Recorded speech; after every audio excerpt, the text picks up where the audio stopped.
नमस्कार. आजची ही बातमी ऐकल्यावर तुम्हालाही अभिमान वाटेल.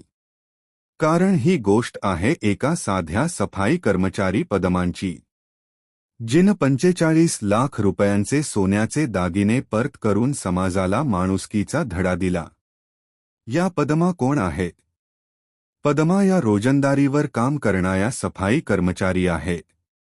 दररोज पहाटे उठून कामावर जाणं, रस्ते, कार्यालय, परिसर स्वच्छ ठेवणं.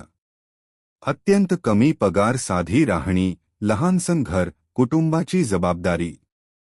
पण परिस्थिती कठीण असली तरी संस्कार प्रचंड मोठे. 45 लाखांचे दागिने कसे सापडले?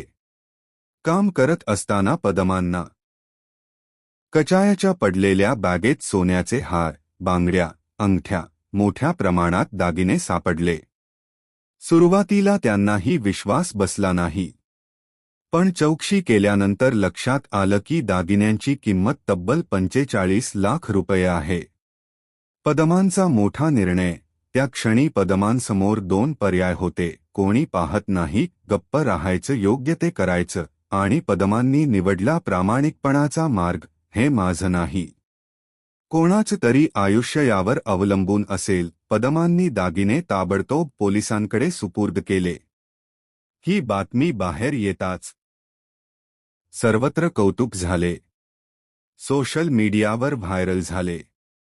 आजही माणुसकी जिवंत आहे अशा प्रतिक्रिया लोक म्हणू लागले. पद असो वा पैसा, मोठेपण मनात असतं. यावर पदमांचं साधं उत्तर. सगळं जग कौतुक करत असताना पदमा म्हणाल्या, मी काही मोठं केलं नाही.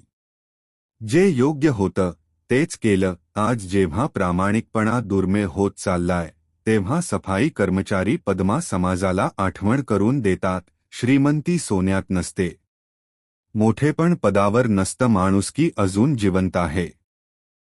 अशा प्रामाणिक माणसांसाठी व्हिडिओ लाईक करा, शेअर करा आणि चॅनल सबस्क्राईब करायला विसरू नका.